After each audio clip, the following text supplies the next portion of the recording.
Well, well. Welcome back again to another Career Cast, like segment of the podcast, which is like another format that's been introduced to the podcast like 3 months ago. Like it's like a group discussion podcast with the previous guests that have been on the podcast. Take a shot every time I say the word podcast, and please try not to end up in hospital.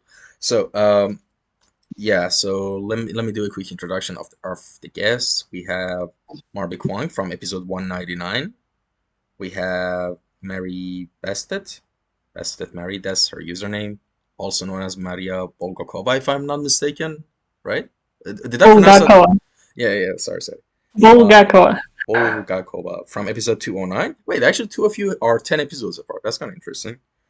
Then we have Thierry Doison from episode 40. And later on, we might have Kevin Knutsman. Yeah, I'm just butchering every word, single word, and I have to check everyone's messages from my phone because if I change the window here on Discord, you all will see my messages. So that's not how it's gonna work. But with that being said, as I said, we might have another like guest during the call join us. So stay tuned for that as well. And with that being said, and quick introduction out of the way, how are you all doing? Let's start with Mary. How's everything going since the last time we talked? Oh, okay. I think not great, not terrible. All right. And yeah, I moved to Bulgaria, to Europe, successfully, and working here, living here about a year. And I think all going not bad. Yeah. All right. Good. Now, Marby, how about you? Uh, so I'm no longer at Blizzard. They had the big layoffs this year. My project got cancelled, the survival game. So that wasn't great. But silver lining, I work with Monomi Park now, who I'm a big fan of. I really like Slime Rancher, and yeah, they're really good. I like them. Awesome. I also want to side note, Marby. I don't think I forgot to actually tell you, like, but the last 5 6 days of 2023, I was on a trip, and I visited and I stayed with a friend in another city in Turkey called Izmir, right? And I Hmm. swear to God, I'm not kidding. Did you travel to Turkey in 2023? No, No. so that wasn't you, but I'm not kidding. I'm swearing. I saw like uh, a Do tourist I have a who doppelganger? I swear I'm not kidding. I'm not kidding. It was like a carbon copy. That's so funny. I wish you took a photo. Actually, I did, but I Oh, wasn't sure if really? I Oh should my say it god. on the podcast or not because that might sound weird. But at It the might same be time, incriminating. my intention was to just see. Holy shit, is that Marby? Or am I tripping? Yeah, you should send it to me after this. Yeah, So I'm gonna be offended if it looks nothing like me. no. It does. No, no, Okay, I okay. swear it does. All right. And of course, last but not least, we have Thierry Dubuisson, and he was actually on episode 40, so one of the earliest episodes of the podcast, which, yeah, it's been a long time, around 3 years ago. So, yeah, been a long Hello. journey. Yeah, yeah, that's true. It's been a very long time. But things have changed. I'm in Spain right now, so I don't remember last time where I was, but You were in probably, Canada. yeah, I was still in Canada. Then I moved to Bordeaux in France, and then I'm here. I've been here for like almost 2 years. Yeah, I remember you were saying about you have to move all your surfboards and, stuff, pack them all and move to France. Yeah. Yeah. And what's made you go to Spain from France? Well, like I worked at Evil Empire in Bordeaux. Things were going pretty well. Then things weren't so good, and then I had an opportunity. We looked at it. We had no idea about Valencia Mm-hmm. because I was telling them just like when you hear about Spain, it's always like Barcelona or Madrid. It's never here in Valencia, and Valencia is actually pretty amazing.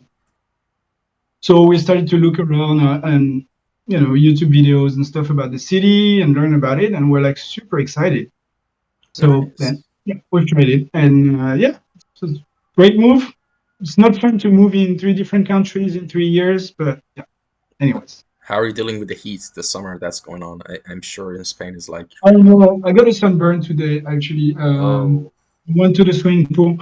Yeah, it's hot. It's already super hot right now. It's just the beginning. It's going to be probably 15 degrees more. It's going to be horrible. Like the locals are, they're just escaping the city during the summer. damn, that's interesting. Yeah, here in Turkey is humid as hell. So yeah, you can see like I have a gloss texture, like it texture channel on my skin right now is like glossy as hell. It's because of humidity. But yeah, I actually hate it. But yeah, it is what it is. Um, but yeah, let's see. Since the last time I talked with you all, a lot of things have happened in the world. But let's just focus on the art aspect of it, obviously, and the state of the industry right now. And what I want to talk about right now, I think would be a good, topic to discuss. Oh, what happened, Marby? Oh, yeah, your camera. All Sorry, right. this webcam is terrible. Keep going. It's fine. Ignore Sorry, me. it's fine. I'm not gonna pretend everything's fine. It's fine. And yeah, innovation in the creative process of, just in entertainment design, right?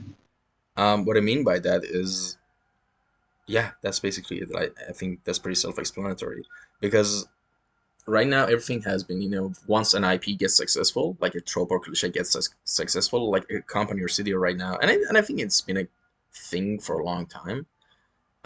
They just milk it dry until there's nothing left of it, and they don't try to risk or make it or do any innovation, and especially right now, with how like the landscape is, like it even feels more dystopian.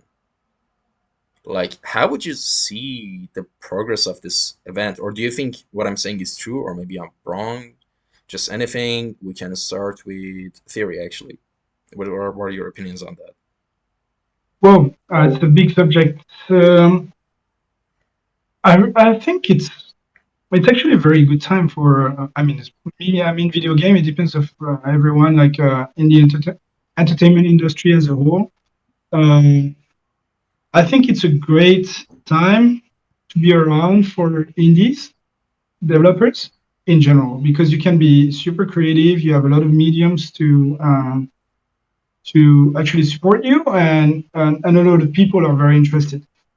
But for the big corporations, yeah, it's like you said, they just make so many investments. They're not taking any risks. So as long as they have like an IP that can, you know, they can milk, they'll do it until it dries out. But it's been like this for many years. I don't think it's going to change, to be honest. But it's great for the smaller and medium groups. I think there's more opportunities right now than before. The problem is like all the layoffs, and I'm sorry for you, but yeah, I have a lot of friends as well, and it's not because video game is not going well. That's the worst. Like it's the first time it's happening right now. Actually, video game is doing really well in terms of sellings. So what we're seeing is just that it's the aftermath of super bad, stupid business decision taken after COVID from the upper echelon, and we're paying the price, which is kind of bad and horrible. But yeah, it's not because it's not going well, actually.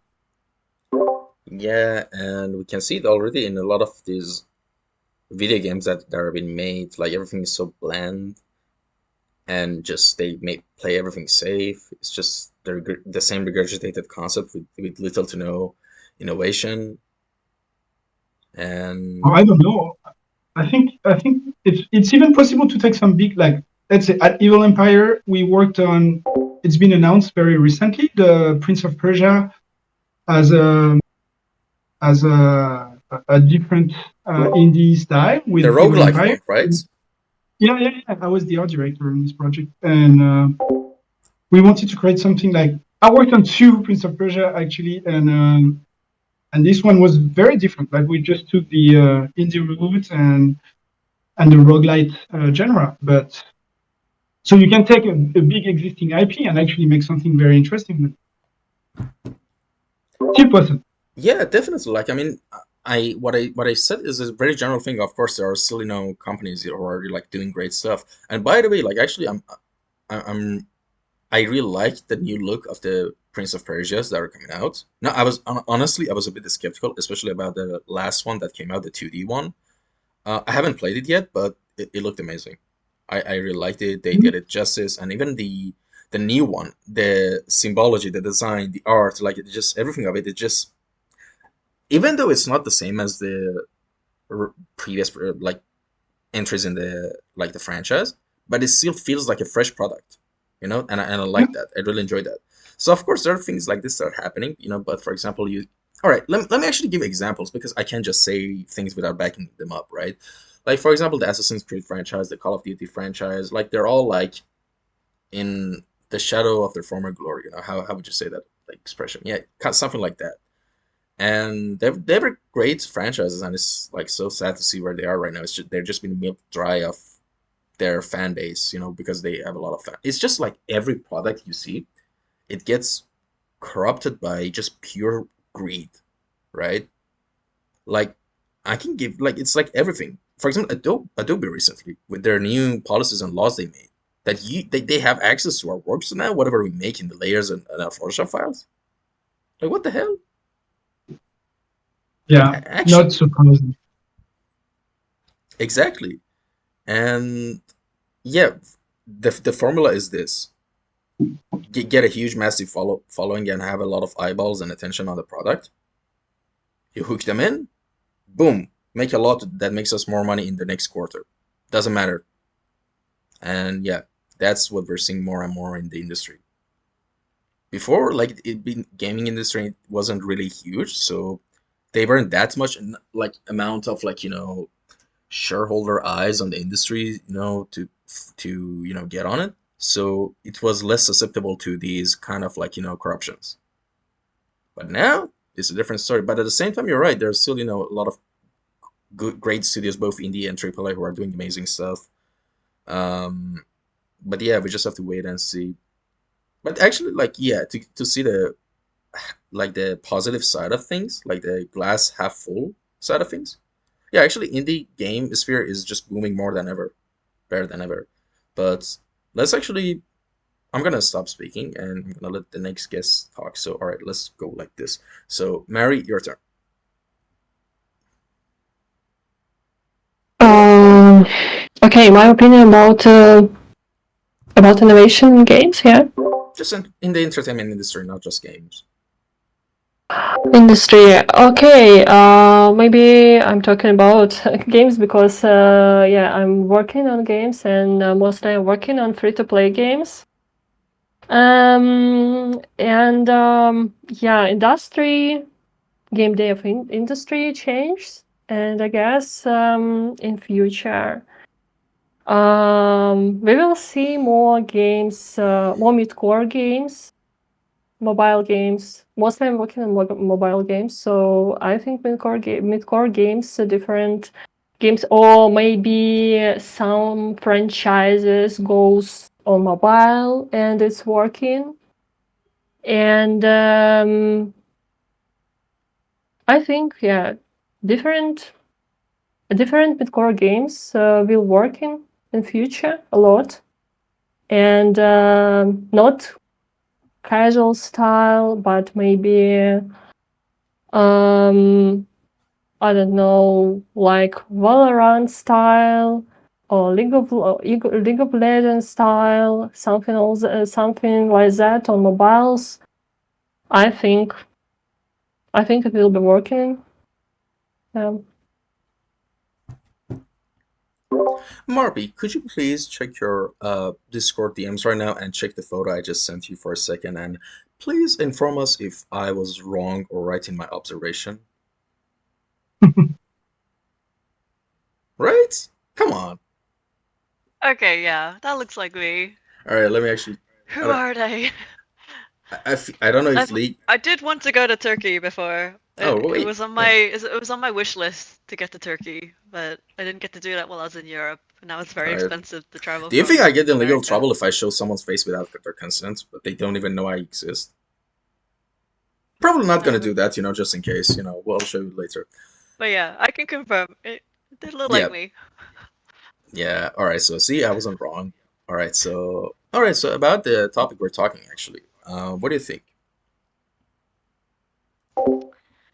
I feel like right now everyone's chasing the live service game. The AAA companies want like live service, and you can only hold a person's attention for so long, right?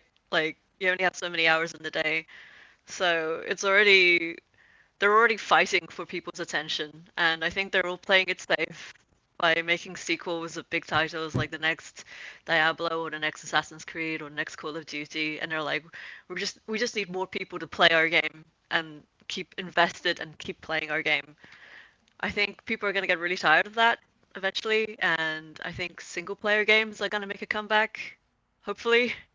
Like quality single player games like Don't Nod have been doing something interesting. Like they made Jusant, I think was that this year? It was either this year or end of last year.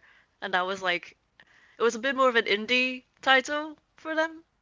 They made the Life is Strange games. But yeah, I feel like more and more companies like Ubisoft are doing the Prince of Persia stuff. I think they're gonna have more indie style off branches that focus on single player games. And I think people are gonna be really like hungry for that because you can only play like I don't know, like two live service games at the same time. Maybe not even that. Like you can't be playing like Diablo and Overwatch and then like add like Call of Duty in there as well, right? Like you just don't have time. So yeah, I think they're gonna realize this isn't sustainable. All right, that's an nice, interesting point you made about single player games. I also think that um, they're making good comeback. Yeah, sure, everything is getting more live service because that's where the money is, obviously. You can sell, cosmetics and stuff like that. Which company doesn't like that, right? Um, but still, like, for example, like, Hades 2 recently came out. I don't know if anyone played it or watched it. Amazing game. It's still early access, but even though it is in early access, amazing game. The RCL, just everything, Supergiant Games, amazing studio, honestly. Couldn't give them more credit. And yeah, it's like we're in an interesting period because the entertainment industry, like especially the game sections, has been like relatively young, if you really think about it, right? Like it would be really interesting to look at how things unfold and study them like in 50, 60 years, because then what you can call it an actual industry, you know? Interesting. And now, like, with everything that's been said, I want to ask, of course, all of you are active in the industry, and I want to ask you, what are some major changes have happened in these studios, in the pipeline of these studios, not just art pipeline, just how they function, how companies now function, any particular differences that have been made in the past, couple of years that you've noticed, and yeah, again, we can start with theory.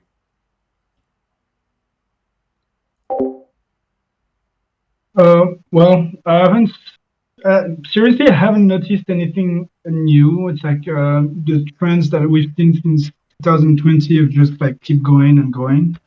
Um, so I don't know, like there's so many things. I can counter some example. For example, I agree that the overall trend for the big brands and franchises is kind of getting boring, but maybe it's a Western thing because it's my impression. But for me, a Zelda is always a 10, whereas when it's a bad Zelda, is a 9.5, which is the dream for all Western games. When they reach 8.85, they're super happy. Um, but my guess is that at Nintendo, they don't have the same opinion about what we're talking about right now because they just make great games all the time, even if it's the number 200. So it's just that they have like a recipe that we don't understand yet. Um, because yeah, maybe they don't want to do everything.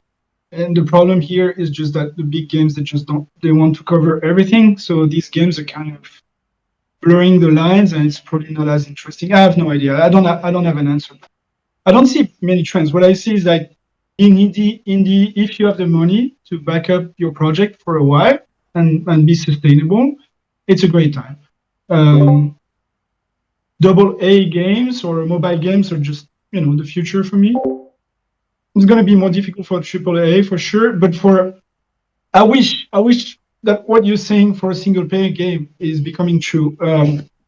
From my point of view, working at 31st Union, which is basically 2K and Take-Two, for example, we have some Bioshock games on the pipeline in the group, which is a super hyper difficult game to make, and these games are not making any money. They're just great for awards and people who love it, but they don't make money. So I don't think the companies nowadays are very interested in it. When you can make an average game and sell some skins and make tons of money, so I wish it's true. Like I'd rather support that than live service game, which is just a copy of the same game all over. But we'll see. Hopefully things change. There's always AR, VR. There's always some new stuff coming up. We'll see what's going on. All right. And yes, this Hello, was hello. definitely scripted, guys. We have Kevin here finally.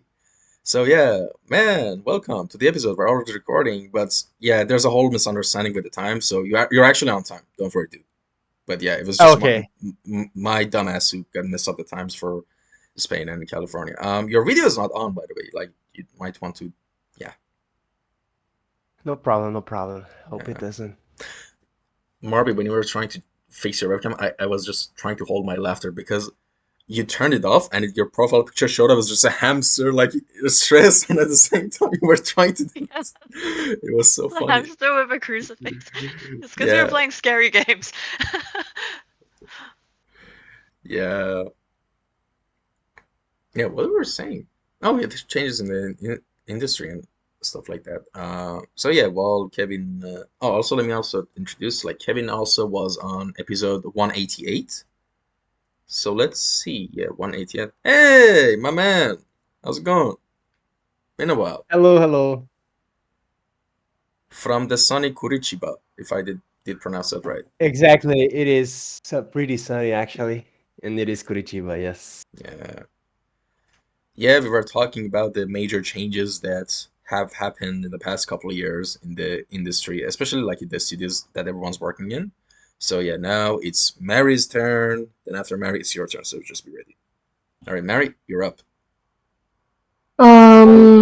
Okay. I think last years were very hard for companies, and many companies have closed down and realized, I guess, that they need to change the direction and make different projects because due to the current situation, many players are tired. I guess are tired from repetitive games, and I think I know a lot in game industry will change in the future because industry really change for this 2-3 years, and because world situations, because of war situation, of course, and I don't know. I hope you were talking about single games, and I think it's also a good opportunity for some companies to work again. Yeah. All right, interesting. And what about you, Kevin? So, what is the question? What are the major changes in our industry? Is that the question? Not just industry, like in the workflow of how the place you're working at has changed. Like how is the workflow of not just art I have workflow, I this mean, theory. yeah. Okay, got it. I have this theory. I don't know if it's right or not, but I think speaking about all the layoffs and all this, yeah, all this that happened this year or late last year, I think what happened was after COVID, I mean, throughout the COVID, people were stuck at home, right? So they're most of the time looking for things to do and entertain themselves. So playing different games. I spend a lot of hours, more than I usually do, throughout the COVID pandemic, playing video games and watching things. So I feel like we had a lot of money coming in. And that's why you see at that time a lot of studios opening and a lot of positions and all the big companies hiring people. You see Netflix pouring a lot of money in different projects. And then after that, people are like, okay, we need to go back to work. We need to go back to to live our lives the way we used to before the pandemic.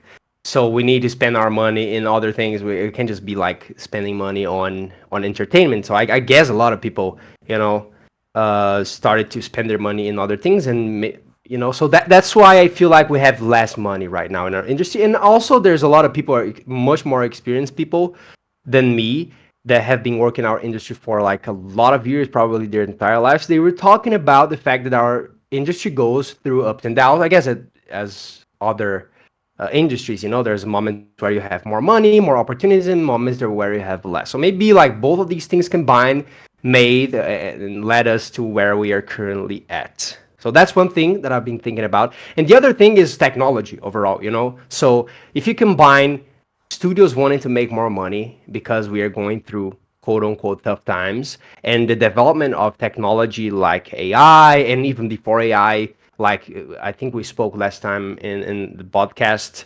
that most of the studios are going for artists that knows 3D, which is again technology basically. So yeah, I guess these are the major changes. A lot of like small studios, I guess, especially in places, I might be wrong, but especially in places where you don't have people being too vocal about it. Like, 'cause you see, like in United States, you have a lot of people talking about this and going to fight against AI. But at least from my side, I don't see this happening that much in Asia or in Russia or in these other countries where I guess a lot of people there are using AI a lot. So a lot of studios are using AI. It is what it is. It is the realities, especially small studios, and the big ones are looking to use that as well. Like people that pay and that don't do art, not the art directors, but the higher ups, they don't give a damn. They just want to make money and make the investors want to make their money back. So this is another major change that, combined with everything that I said before, basically I think is making the opportunities less available, and which led us to what we could do as an artist. I guess like you could either adapt and start using these technologies. I'm not going to talk about maybe we could talk about the moral side of AI, but let's talk about 3D. Like a lot of artists, back when I started to use a lot of 3D in Brazil, that's my reality, people were not using 3D. But as soon as I started to use 3D and another big artist started to use 3D and it got popular online, people started to move to that. Like I have a course, a lot of students are coming in to learn 3D, even if they're not going to use it, or use in a much less intense way, let's say, that I use. So that's what artists are doing, and people that are not doing that. Oh, and you also have the fact that to use 3D, you kind of to have kind of a powerful setup. Depends on how much 3D you're gonna use. So that also gatekeeps a lot of the artists getting into the industry, because like maybe you're super amazing artist, but you can only draw on paper. This is gonna, in some ways, gatekeep you a little bit from entering some positions. So I guess that's I spoke a lot. Sorry, but yeah, I guess that's overall what I think. What things have been going through my mind these days about our industry. And these are, I guess, the changes. So less opportunities, technology, and I guess if you guys have any other thing to add. I know I got a little late to the party, but I don't know if you guys mentioned these things. But I guess that's all. Actually, you didn't. You were exactly on time, by the way. It was just, as I mentioned, there was a, yeah, mistake on my part. Let's just be honest. I messed up the times for California and Spain because I copy pasted the times from my previous group discussion podcast, which I did in March. But I guess at the end of March, when goes into April, there's like a 1 hour time difference change or something. I didn't take that into account, so I didn't realize. So my bad. Sorry. No, that's so good. As long as we are here now, I guess it's all Yeah. good. And actually, while we're here, actually, let's all do our best faces because for a thumbnail, I'm gonna take a screenshot. Ready? Look in the camera. Your best smile. 1, 2. Done. All right. Damn. All right. We good. So, Marby, you're next. Hello. Sorry, what was the question again? What the Like future what? of the industry is looking Um, like? not exactly, but you can also go with that as well if you want, if you like. But basically, the whole subject right now we're discussing and talking about is like in the past couple of years, right, that you've been working in the industry. What are the big changes that happen in the workflow and pipeline of the companies or studios you've worked with that you've noticed till now? Like some major shifts and changes, you know? I think for sure a lot of companies are going to try and introduce AI because they're gonna think it's cost cutting. But I think in reality, they're gonna realize, hopefully, like sooner better than later, that we're just gonna keep churning the same stuff in the algorithm out, right? There's not gonna be any more original ideas. Like there already is a lack of originality in the game industry right now. And I think AI is going to worsen that. And I think, I don't know, I would hope that the consumer has better taste than to keep playing the same game over and over again. Like eventually, I think that'll get stale, and they're gonna demand like something new. Like Elden Ring was a big thing, like I think last year, and that was very different and unique and original. And I think people are gonna be wanting that more and more. They're not gonna be wanting sequels or the same regurgitated art and design for a game, right? Like, I hope the consumer holds video games to a higher standard than like just regurgitation and like the next Call of Duty or whatever. Yeah. But I think studios like will definitely turn to AI while there's the hype for it. Like everything has like AI built in right now, right? But is it actually improving anyone's life? I can't really say. Like I haven't seen any improvement personally, and yeah, I think it's just the next big thing right now, and people are gonna realize it's like smoke and mirrors soon, I think. But unfortunately, I think there's gonna be a Yeah. lot of layoffs and like jobs lost until they realize that. Yeah, but the problem is, I think, um, unfortunately, I don't think most consumers, like the majority of, like enough consumers don't care about this thing for those companies to make those same regurgitated stuff. Does that make sense? So that trend will go on Yeah, for a while, even. But I at the end think it of, will. Yeah. yeah. But at the end of the day, cool ideas always prevail. Like look at all the indie games. Like Palworld, I think had a budget of $6 million, and that might be like a lot for like it doesn't. It's technically an indie game, right? Um, but I think it made a lot of money, more than I think. It was being compared to the recent Suicide Squad game. It compared the budget and the net profit of both games, and it was really funny. Like even I went the other day, I went to Steam stats, a stat checker of there's a website that it shows all the stats of a Steam game, right, worldwide. And the stats for the Suicide Squad game was like, at the time, I don't know, maybe it was nighttime my time when I checked with the friend, it was like 44 people. I'm not kidding, on Steam or online on the game. Maybe it's released on PS or Xbox or something that are being played. But some games are so bad that you want to play and check it out because of the controversy that it causes, right? But this one, even if it wasn't even like that, it was kind of just bummer, let down, you know. But I don't know. And yeah, so we've reached this new subject now. If you were in charge right now, what do you think would be the best changes to be made in a company or to adapt to this new environment?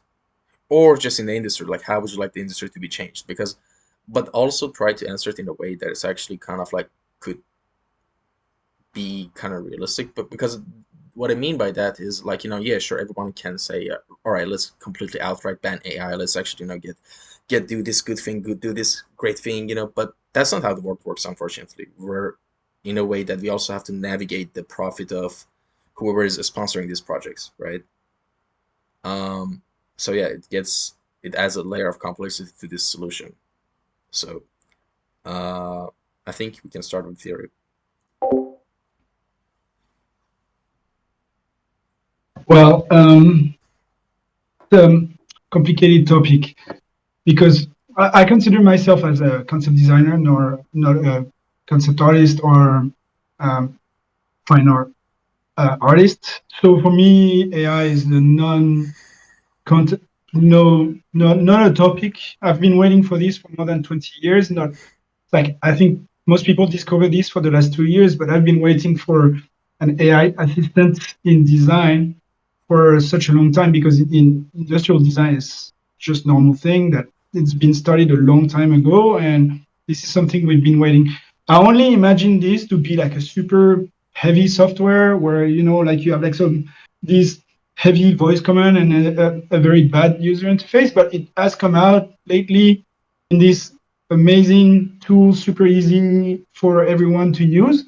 So I didn't expect AI to show up like this, but I've been waiting for this for a very long time, actually. So for me, I understand the problematic with it, with the ethical problem for artists and copyrights. I understand that, and I completely support the community. But for me, it's a tool like 3D, like 2D, or any other tool. So it's either you use it well or not, and you have to adapt. And I agree with you about adapting. I think for the future, or at least the near future, even if AI is a buzz, it's actually something that it's already been there in software. Most software are actually using it, and when people are against AI, I want to know. I want to ask, yeah, but can you tell me exactly what you don't like about AI? Do you use Google Map, or are you against anything against AI in general, or AI generated art that can mimic one of your favorite artist style or your own style? That I understand, but AI is everywhere basically, and we're all using it. So I want to know what aspect of AI people are against exactly, and what are the boundaries, right? For me, it's a tool, and of course, some people are going to use it really badly, and some others not. It's there. It's like electricity. You fight it or you accept it, but it's going to be there forever. It's going to improve. It's going to go up and down, but it's going to be there. That's for sure. And if you don't want to use it, I completely understand. But I mean, you may want to do another job at some point because it's going to be there. Um, and for the ethical part, it's going to happen. It's just that it's things are heavy. It's going to take some time and effort and a lot of pain, probably. But it's going to be resolved at some point. There's going to be some laws and things against theft, hopefully. Um, but yeah, AI for me in the game like entertainment industry is going to be it's here for the good, and it's going to change all the workflows and pipelines. But it doesn't mean it's going to be better. It's going to be there. I've been here for almost 30 years, right, in the video game industries, and each time I start a new project, I see the same mistake we were doing almost 30 years ago.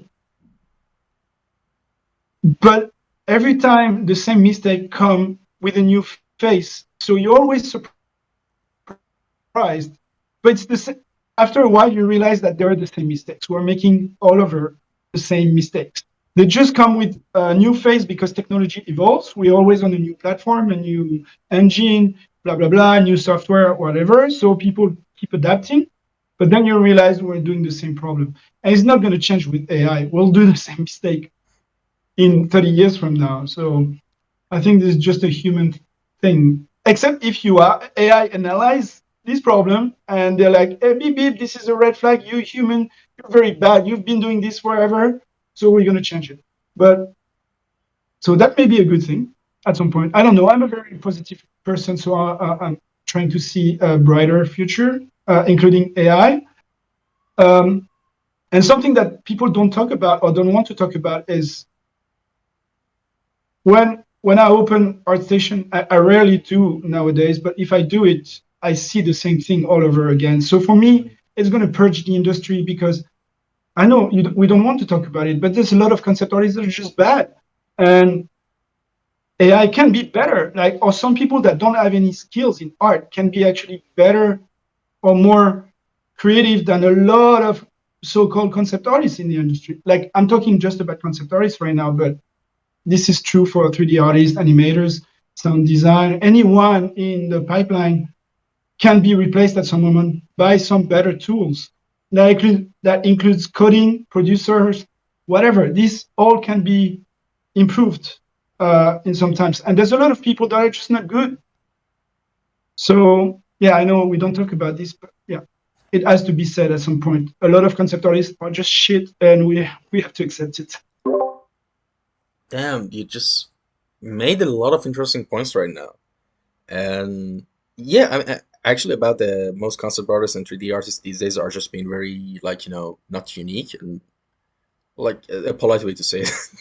You're right, absolutely. Because I think the attitude of most people, and especially like, juniors in just any field, and not just art, if you look at it, they have this fantasy of setting in the industry because that's their identity. All right, I'm like a concept artist and I want to be in the video game industry and have like Riot, Netflix in my bio or something. And they usually, when you have that mindset, you would usually do the bare minimum to get in.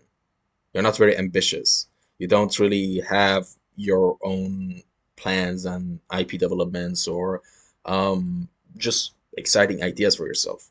Your exciting idea is just, just to get in and be a part of it. That's my identity, and that's it. And you're right about that. And about the AI thing, yeah, you're absolutely right. I see it like this actually as well. Like, all right, there's two sides, right? And both of them are development AI. One side of AI is that the AI model is being trained on ethical data, and by ethical data, I mean that data that's been, given consent by the artist, which, yeah, that's fine. Honestly, it's a tool. I use AI not just for art. No, actually, I didn't use AI for art, to be honest. I use AI mostly ChatGPT to learn in tutorials, right? It's an amazing, education tool, if I'm being honest. Like, it teaches you editing, everything without watching a 28-minute YouTube video on how to, for example, edit a video or something, It's amazing. And then there's the other side, the evil side of AI, which we're seeing it right now every day with like all of these, models that are being trained on, people's data, and now they have, given the rise to, platforms like Kara right now. That's a huge buzz right now. And yeah, at the end of the day, on both cases, a lot of jobs will be gone because of AI, right? So you can't just say AI is the problem, So yeah, that's actually a great point you made. At the end of the day, yeah, it's something that's going to be here and it's not going anywhere. It's actually going to get stronger. So better adapt, right? Basically. And yeah, Mary, what about you? What are your thoughts on this subject? I'm totally agree with you about AI. And I think AI in our lives and our industry, and we have to accept it. And I think all artists must learn this tool, and because it's part of our lives and the industry, artists shouldn't be afraid of AI, in my opinion. And yeah, we have to accept it. And in the future, I think AI will be improve more and more, and we will use it more and more, and in our tools, in our pipeline. And a lot of companies use AI. For example, also I use for my work projects AI, and for example, for concept art, for props, for example, and it's really fast improving. AI really fast improving, and I know that a lot of artists afraid of lays off because of AI, and some companies did it, I guess, last year, for example. And I guess I'm totally agree, yeah, with you about AI. So yeah, Kevin, I think. Hmm? Mary, were you finished, by the way? I'm sorry. Yeah, I finished. All right, Kevin, you're up. Yeah, by the way, can you guys hear me? I think I'm with Yes, my ping high. It's okay. If it's working, then it's working. it's working. I don't know, man. I think I agree with some parts and disagree with others. Maybe I'm being delusional, but like I feel, and the reason I disagree, it's like it's mostly not as specifically about art. It's about the way we function as a society in general. Because like if you think about just okay, I'm gonna make money off of that. Okay, if I wanted to make money, I don't think I would be working as an artist, to be honest with you. Like just make money to survive.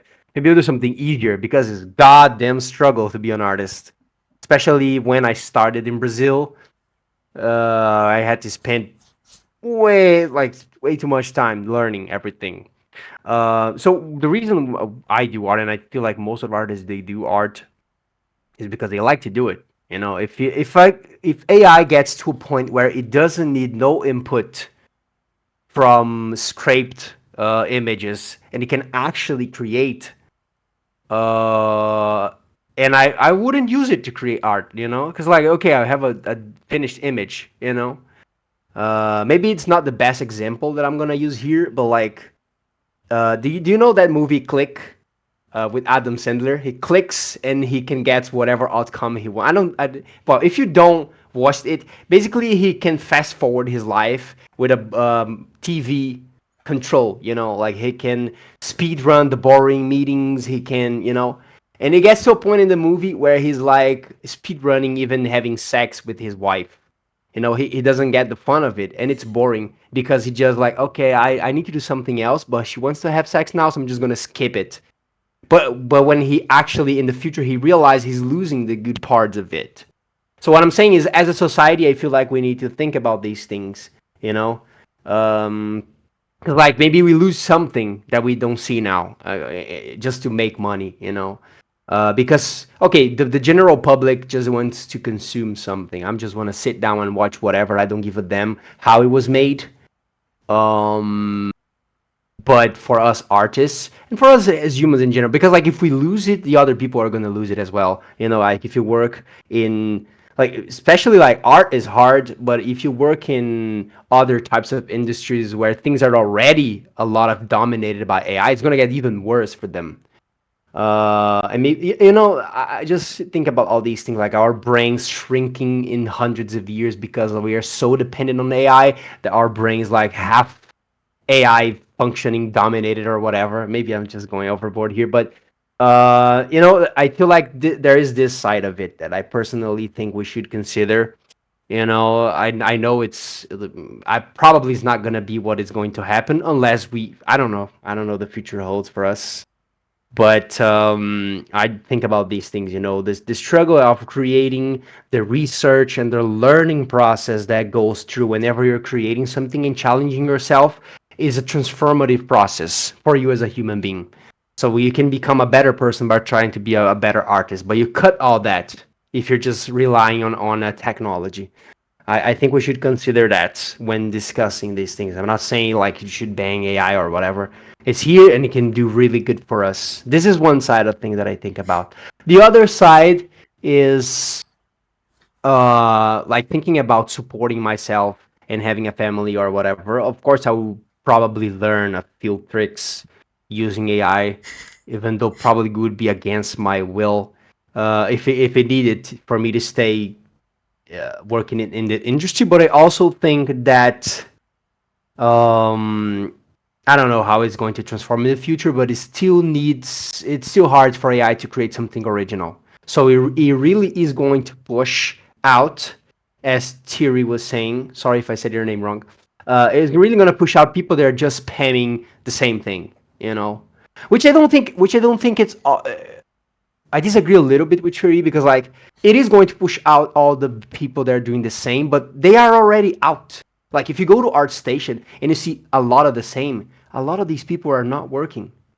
They're just spamming things on ArtStation. Our industry has hard standards for creating amazing things. So these people they don't have work. If you're doing the same, like unless you're doing the same in a super high level and the industry just wanted you to just keep doing the same thing but in a super high level. Like I have a lot of artist friends and I know a lot of people that they don't have work or they just doing small gigs here and there barely making money because our industry has its way to select the best ones. But AI is just going to intensify that a lot more, you know. I agree with that. It's going to push out everybody that it's barely enough and it's going to make the people that are in and are already good have to push themselves even more, which might be good. I don't know. Might be good so we find new ways to be creative, ways that yeah, we have to innovate ourselves constantly, I guess.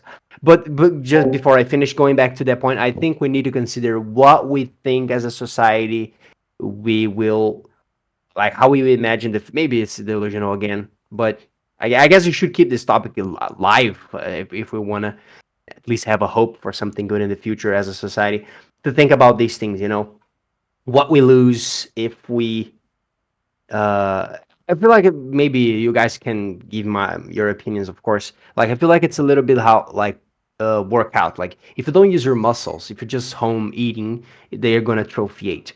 What are we losing if we don't do the process of research and be creative because we're relying on AI for certain steps on the creative process? Maybe we lose something. Maybe it transforms our brain the same way TikTok transforms our brain with the dopamine hits that it gives us. You know, kids these days, there's researchers showing these things that their brain are working differently, and they're more anxious and all that stuff because of how the dopamine system is working, because of how TikTok and all these platforms transform the way we perceive content. And maybe the same is going to happen with AI in our creative process, and we lose something that we hope we don't regret in the future. That's all I have to say with the discussion. I already have to say I love this podcast already because I don't know how long we've been going right now, but already a lot of amazing points have been made. So yeah, again, thank you all for coming, by the way, and sorry again for messing up the time. But yeah, let's move to Marby. So yeah, I pretty much agree with a lot that Kevin has said. Like from my personal experience, and like I know AI is still very like new, right? It's only been maybe 3 years old, maybe less. It's like 2 years, right? And like every company I've worked at so far, so like I'll say from experience, like at Blizzard, we turned down every portfolio that had AI that applied, like just like AI portfolio, because it doesn't prove that that artist knows the context of what they're drawing, or like so we've had art directors in the past that would show us something that they've AI generated, and they send it to you, and they're like something more like this in this vein. Um, and as a concept artist, you work from that picture, and I feel like that might be like maybe an ethical way to work from AI personally. Like maybe like the art director just like um can't get his idea to you, like can't get the idea across. So they just generate something in AI and they're like something like this, but everything the concept artist touches, they don't touch the generative AI. And yeah, I feel like that might be like a plausible way of using it in the industry. But if the art director can output something like that, why would they hire more AI artists to do the same thing that the if the art director can do it, why would they hire someone that to do the same thing essentially? Like I feel like as a concept artist, you come into a team and you it's up to you to research what you're bringing to the game, right? Your concepts. Like I feel like it's up to the artist to know the context of what they're concepting. And I don't think AI is capable of that. So like the use of something when I say context, like I do a lot of research in, I don't know, like medieval building like techniques just randomly to throw that out there. That's something I've done in the past, and AI would just be regurgitating like a 2D image, but it wouldn't have any understanding of that. So like when you model the inside of a house where the beams are connecting and everything, like I feel like that's the job of the concept artist to work it out and figure things out like that in context. It's like problem solving. And AI, it just sends you a pretty picture, and in the grand scheme of things, I think it's not that helpful. It's only good for like the first pass or like blue sky, I think. But yeah, personally, I would never use generative AI. Like I think ethically it's like wrong. Yeah, I just wouldn't use it as a tool, I think. I've been learning a little bit of coding, and I've seen like from a logical standpoint, AI helping coding can be quite helpful because it's such a logical thing. But I think for anything like a creative outlet like drawing, I feel like that takes out the thinking and the design, the concept out of it for you. And that's the fun part for me personally. So like I don't know why I would ever hand that over to like a robot to do for me. Like I feel like like half of the fun of like learning how to draw and just like getting my thoughts onto paper is like it's a challenge, and like I torture myself over this career, but like I really enjoy it. I feel like I'm bettering myself and improving, like I'm like training my mind basically. So I feel like if you hand that over to AI, like what's the point? Like I would have no personal enjoyment from doing art anymore. I also don't think there's really an ethical like moral way to use AI in a big company, because if even if you train it only on your work, so only your work is in the algorithm, if you leave that company, what is to stop the company from still using your work? You know, you're not Mm, getting any money from that. The company's still going to profit off your work and your style. Like, there's no ethical way of doing it. Not that I can see so far. And I think, like, maybe I'm a dreamer, but I hope that, like, there's going to be better IP protection for creative, like, careers. And, like, yeah, like, we as artists should fight to protect our own styles and our own work so that, like, big corporations can't profit off it. Yeah. Kevin, you wanted to say something? Yeah, I wanted to say that unfortunately, I think AI in the soon future will be able to do all this intricate concepts work, because you just input just hundreds of hours of people building medieval houses in the AI, and it learns how to interpret that or whatever, how the algorithm works, and it can generate concept work. I think it's not in a distant future that you can give an image and tell, yeah, okay, just make concept work and turnarounds and whatever of these things. It's not really going to understand in the same way a human does, but I think it's gonna be able, which is sad. But to the point of Moby was saying, I think, um, oh, I forgot what I was gonna say. Sorry, guys. Let me rewind here real quick. About the enjoyment of the process, maybe that was something. Yeah, no, yeah, for sure, the enjoyment of the process. No, but it wasn't that. It was how to use it ethically.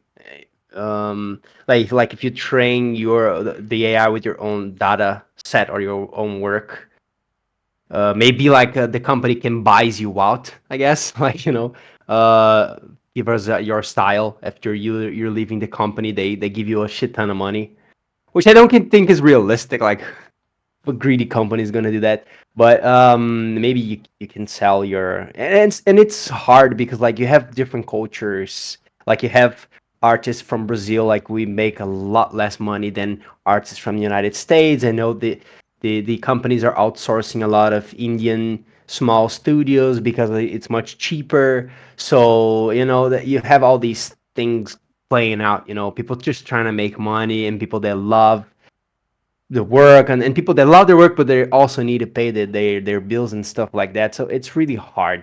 It's really hard to say who is right or wrong. I mean, some areas I feel like it's pretty clear what is wrong or right, but there are other topics in the discussion that it's really hard to point out. Okay, this is, you know, um, but yeah, I feel like if I would use AI in the future to do art, would be probably strictly to do research and speed the research process and my own learning process, but I wouldn't cut off the parts that I actually enjoy to do, which is, just understand the research that was done made for whatever.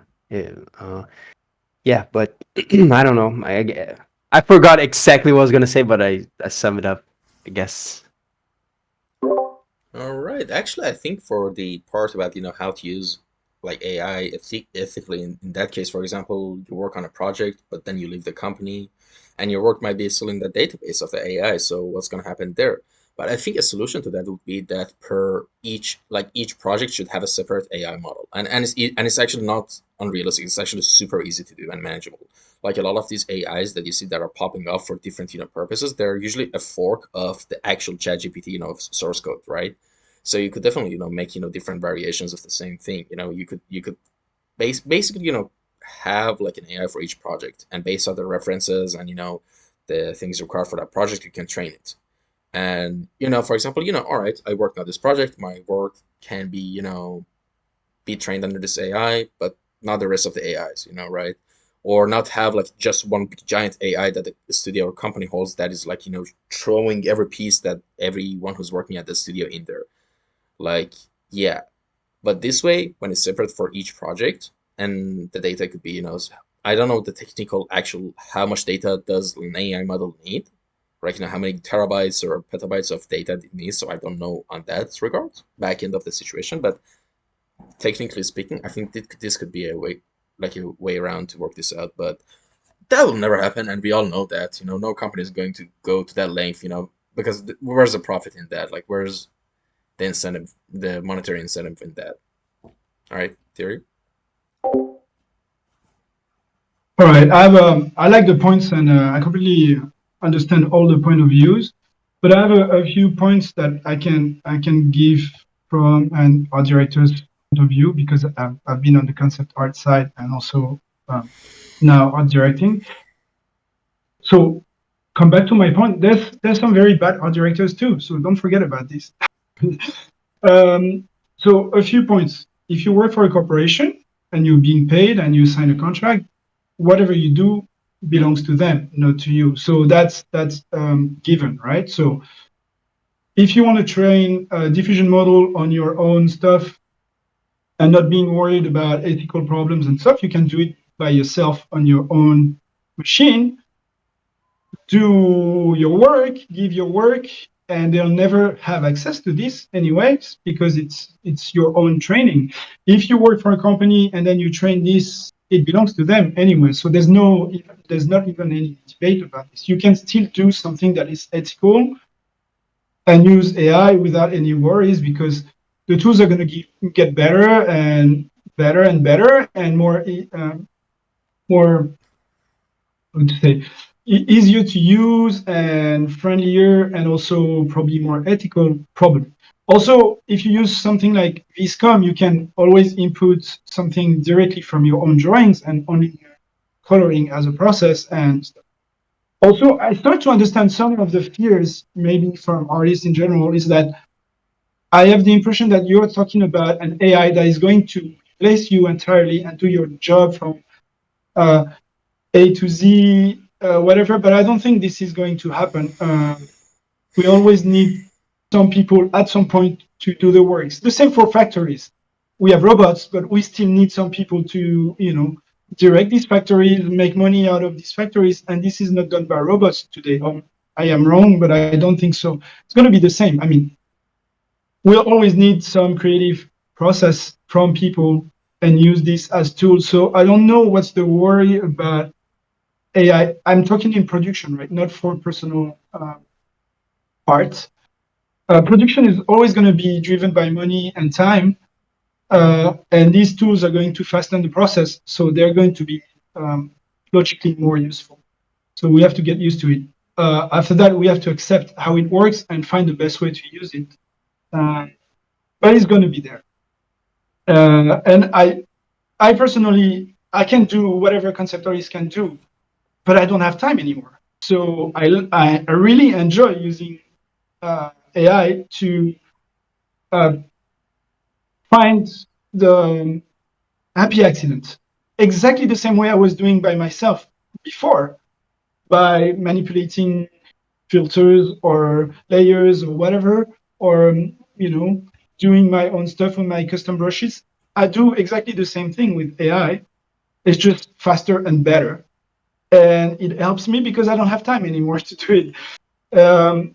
But I only use it in a creative process, and I think it's a wonderful tool. And I don't see any problem with it. Like the problem is like if you start doing, I want to do a character like Mobius, blah blah blah, then that's the problem. But that you're the own problem on this. It's not the AI tool. The problem is the people. So it's Can, like can I just ask a quick question? yeah. Do you think AI would take jobs away from like associate artists though, or like students trying to get into the industry? Because I feel like a lot of that, like the easy work, right? The like designing a crate or something, like the AI would be able to do that very easily. But those are all kind of the starting tasks that like someone joining the industry for the first time would be doing.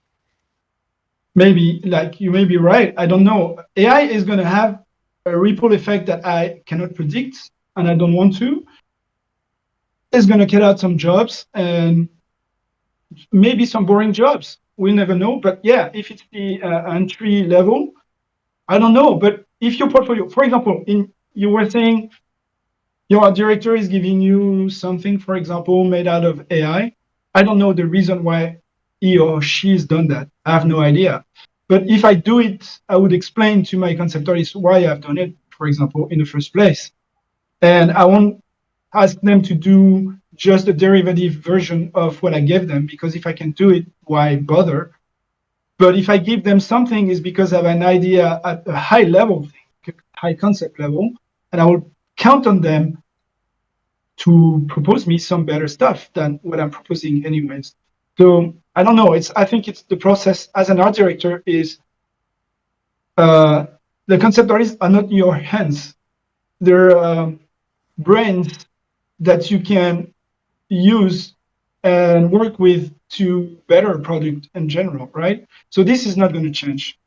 But if you don't include AI in the process, me, for example, in the next production, I'll be looking for concept artists that actually use AI intelligently, right? Like I say, like intelligently, and they show me the process and understand why they're using it, and they propose me something that I didn't even think about, because they're proposing something that is creative with using a tool that everybody can use right now. The difference is going to be the same in 20 years than now. The people that are creative are still going to be creative, whatever the tools. And I do believe in that. So me, I'm always looking for these people, not for the generic conceptualists anyways. So that's my point of view. All right. I'm really sorry, my friend is here. I have to tap No out. worries. No worries. This was just getting spicy as well, so I would have Yeah. loved to continue this. We will But definitely yeah, have thank you a for your time. reunion later as well if you want. So yeah. Yeah, sounds good. All right. Take All care. right. Have a nice rest of your day. Thanks, everyone. Say bye See to ya. Marby, everyone. Bye. Bye. Bye. All right. Now there's four I of us. think what she was trying to say is like she was like, before she left. I hoped you could hear me saying it, but I think when she mentioned the artists that are on an entry level, which is I mean, it is what it is, but I feel like we might lose some talents that they are going to be discouraged to keep pursuing a creative field because AI took their entry level work that they would do, and maybe in 10 years they would be incredibly amazing and super creative and innovative, but they lost the early sparkle because AI took it. I think that's the point that she was going to make, you know. But at the end of the day, like I came from a country where like you have to navigate and be so competitive, and the opportunities when I started were so scarce that like if you are really a creative, you're gonna pursue it anyway, and you're gonna find a Exactly, because you're gonna find a way. But yeah, but we're gonna lose some of the talents, the and possible talents. It is what it that's is. Yeah. fine. That's fine, and that contradicts. I mean, now you said it, but you said it. If you're an artist, you're still going to do it. Whatever happens, you still want to do it. So Yeah. no matter the problems, and so I don't think it's going to change much. AI is just a tool, and we have to use it like a tool.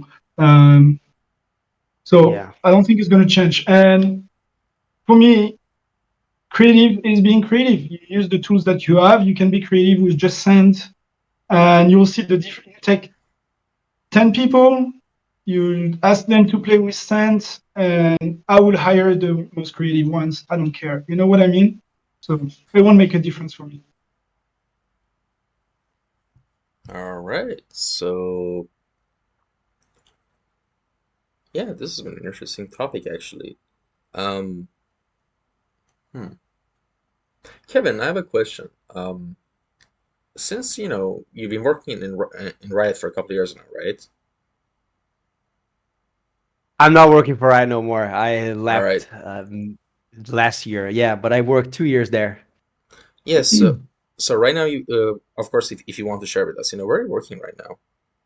I was working for Passion Pictures doing some animation work for them Hmm. for the last 6 months, the second half of 2023, and I started working for Supercell earlier this year, and I'm kind of on hold with them and working right now on an unannounced uh Magic the Gathering type of thing, card game. Um, Not just being juggling between jobs. I'm also taking a little bit of time off. I mean, just yeah. I can't do that because that's the good side of being a freelance and not an in-house person. I can just take a couple weeks off. So I've been taking a couple weeks off trying to catch up with personal projects like the all the years that I spent on these big industries. I did no personal work, and there's a lot of stuff that I need to catch up in terms of studying, learning, and also doing personal projects. I'm taking it a little bit easy now, but yeah, this is the overall deal of how my career's been going.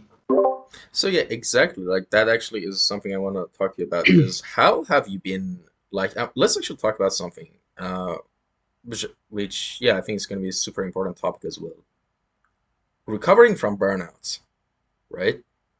I think Yeah, kind of. I Yeah, don't yeah, I don't yeah. think there's not a single person here who have experienced that or anyone who's listening right now who's unfamiliar with that.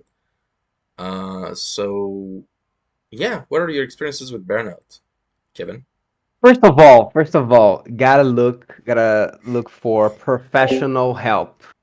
If you're listening right now and you have the means to do that, just look for professional help. Like I've been going to the therapist for many years now, even before I was artist. Back in when I was in high school, struggling socially, it was really helpful. So yeah, I have professional help and going through burnouts, of course. Staying a little bit away from art is pretty good, to be honest. Um, I feel like if you spend a lot of years on, it's just such a drastic change of subject. It's kind of funny. We were talking about AI, but I guess yeah, I feel like it's the basic thing. You have to take care of yourself as a whole if you want to uh, do art in a manageable way. Like I always say to my students, like if your all the other areas in your life are crumbling down, what makes you think you're gonna be like excited or with the good head to learn something and do something? I know there are moments where you can hold on to art or things that you like in general. It didn't help you stay, you know, manage tough times, but at the same time, like if you are not sleeping properly, not eating properly, which sometimes might happen because of work, work takes up a lot of your time, it's gonna eventually catch up to you. So, and another thing is which I've been doing this last couple of years, got myself into a relationship and trying to expand as I get older into other important areas in life besides art, you know, which I think it circles back and makes you be more creative. It makes you enjoy do more art, you know.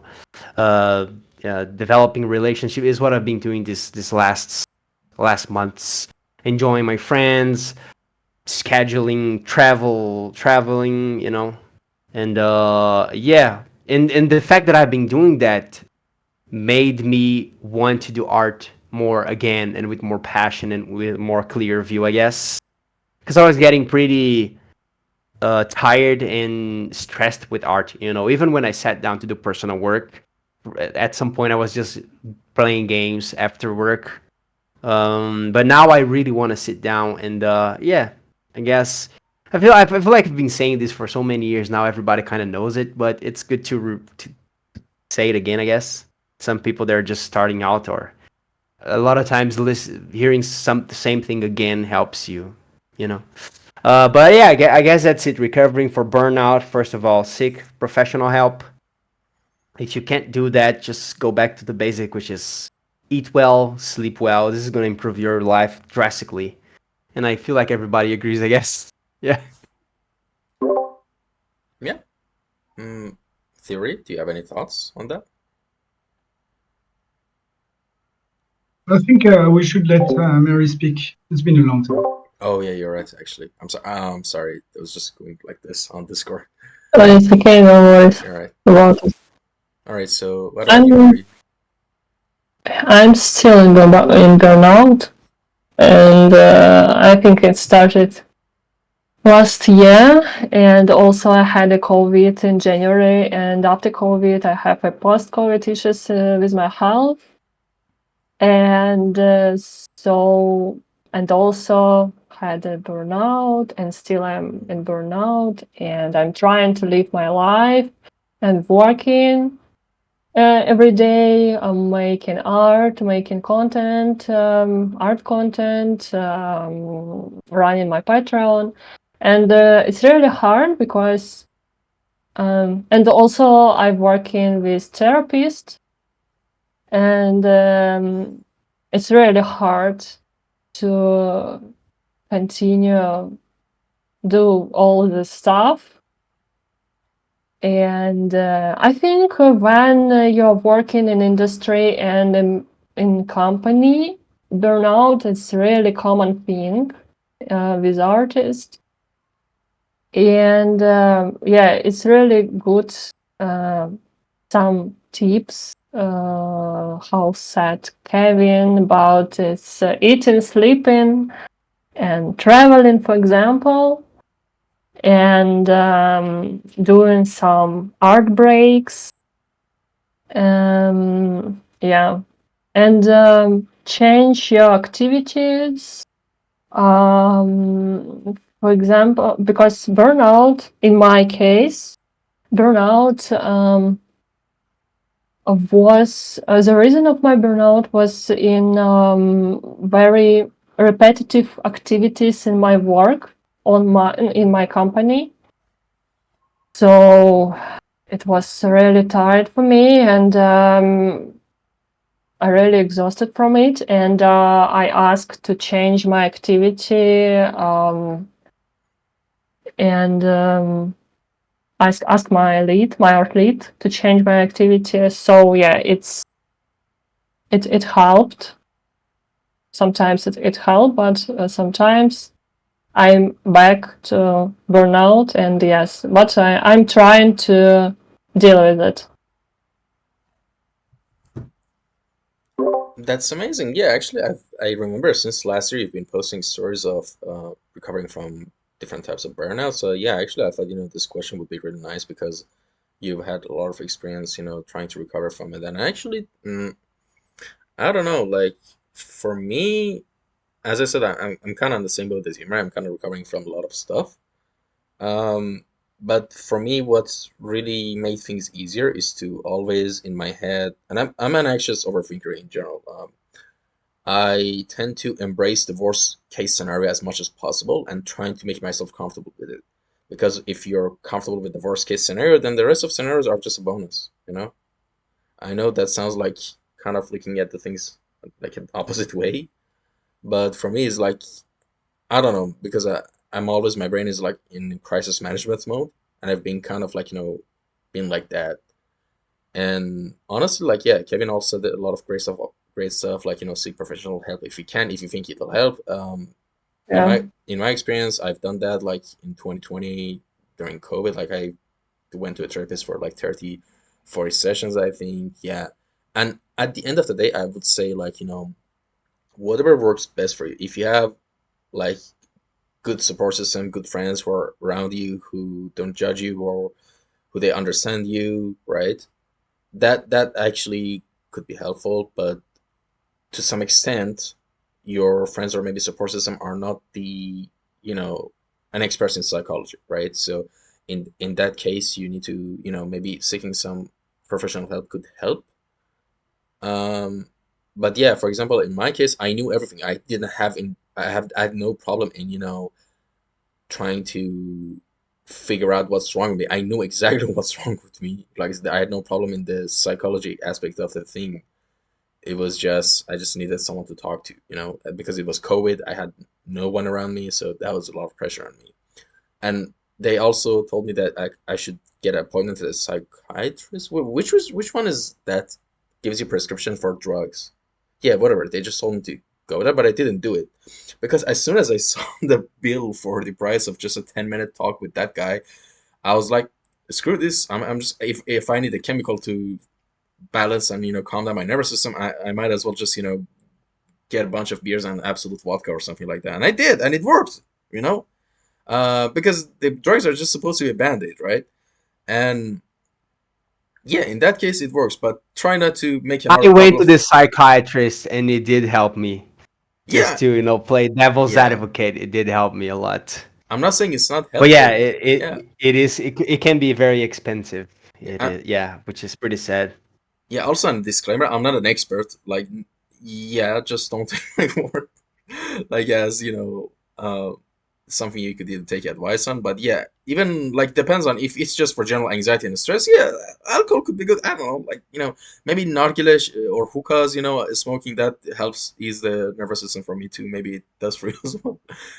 But yeah, but for the serious stuff, yeah, definitely, like, yeah, you need a psychiatrist, man. Yeah, because your nervous system is so damaged, you need some special things. Yeah, but theory, now it's you. Well, this is an interesting topic. So in my case, it's a bit different. Yeah, I had a burnout, but it took me a long while to understand that I had a burnout. For a simple reason is that I never had any. I don't know how to say that, but I've always been very okay with my life. I never had any big issues or problem, especially on the psychological side. I always knew what I wanted to do. It was hard for a very long time. And I had no problem. Like I went through life pretty, straightforward.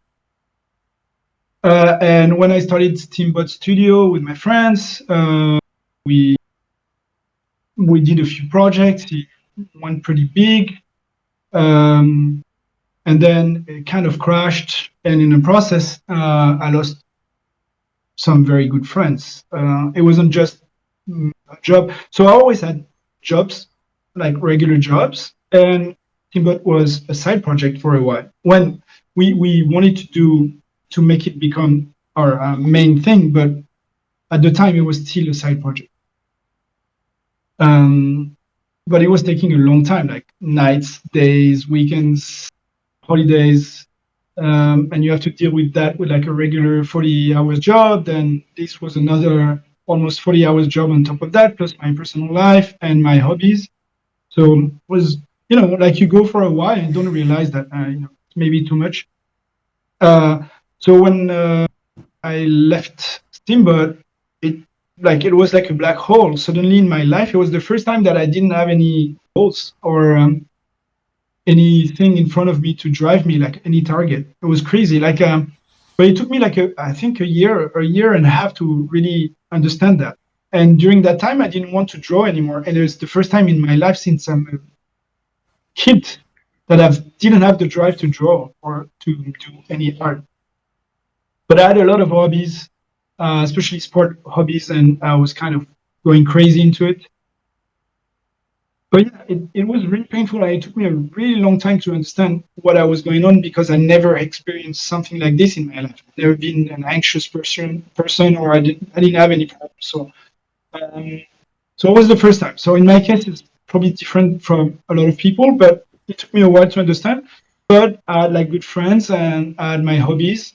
I took a break from art for like 3 years, not as a regular day job. I was still doing my job, but I couldn't do anything on the side anymore for a very long time. So it took me a while. I accepted it, and I was like, "Fine, I don't care. Let's see what happens." And then I still enjoy doing a lot of like surfing, skateboarding, and fun, and having a lot of fun. And then it came back, but now I have a baby, and that's a different story. So now I really don't have any time, but it's fun, but I don't have the time to do anything. I'd like to have an avatar of myself with AI that can work for me and do my stuff. It would be awesome. So yeah, that's my story. But yeah, burnout sucks and it's a real problem in the industry. There's a lot of people affected by it, and we don't talk about it enough. I see in big corporation they try to take care and talk about it. HR are doing a better job nowadays. We have a lot of support. But I don't know on the freelance side, people wanting to do this, it's like you're by yourself, especially after COVID, being working remotely. It's probably more difficult to understand that you have a burnout and to ask for help. But yeah, professional help is probably the best thing. Yeah. This episode is sponsored by BetterHelp. Nah, I'm just joking. Yeah, it's like a very, like, yeah, that's on our side. I better not talk about it. Yeah. But basically, take care of yourself, guys. Yeah. I don't know what to say. Yeah. Right. I also want to mention something since the beginning of this episode, Mary. Your lighting looks really kind of interesting. Like you look like those portrait paintings of from 1800s, with the way lighting is. Lighting? What's the problem with my lighting? No, there's no problem. I'm just saying it looks interesting. Oh, It's different, yeah. damn, Um, nice. Yeah, the red one was really sinister, actually. Yeah, and also, all right, I think that's a wrap for this episode. Do you guys have any thoughts, any last thoughts, or something you guys want to share? No, Nothing, it's been Kevin. very interesting. I'm very glad to have I've been talking to you guys. It's been super interesting. All right, Mary, yeah. Kevin, nothing, guys. So we could wrap Nice. this. I agree. I agree. At the beginning, I was like, okay, we're just gonna talk, whatever. But then the conversation got heat up, and I was like, hell yeah, let's go. And we talked some serious stuff. I like it, cause like sometimes I don't know how you do that, but like, don't you think that sometimes the podcasts with artists are always kind of the same? Maybe I'm because I've been on the industry for quite some time now. I feel like we talk Yeah, about the same things all the time, yeah. but it was interesting, to be honest. Oh, I'm I glad. liked it. Yeah, the thing is, I don't know, I'm like, French. I love to debate. I like to, you know, push the buttons and see how. Yeah, get reactions. Yeah, it's that's Not better fun. than to just to be upset. be. No, I I like just it. I like like to it. I just like to see what people are thinking. Yeah, sometimes you have to push the buttons a little bit so they can actually be honest. Yeah, and Yeah. the thing is, like, I think you've all noticed, like, the way I've always wanted to make the podcast be, I want it to be story driven more than, anything else. Of course, like, by nature, it's going to be a little bit interview, right? Because you're having a guest, you're going to talk about their stuff, that's the nature of it. You can't escape it. But at the same time, I've always been interested in stories, like people's opinions of stories, and I think, this having these group discussions is even, I would argue, is even more important than what my actual like original podcast idea is, which is just a one-on-one podcast. Because um this way it would, promote more discussion actually in the like promote the culture of discussion more in the industry. And I think the echo chambers that are being formed in the like the art communities all around the world, because like it's really important to talk about this stuff. Like I even have an idea to do group discussions in the future. For example, have like only 3D character artists and just talk about their workflows and what would they add or remove from the workflows. Like discussions like this are, I think, really gold mines for, I think, any studio or anyone who wants to, or is even a junior. Like imagine as a junior get 5-6 different like opinions on workflow from like 5 different like seniors or leads. That's huge. And Yeah. yeah, like discussion like this I think is super interesting for me personally, and that's why I do it.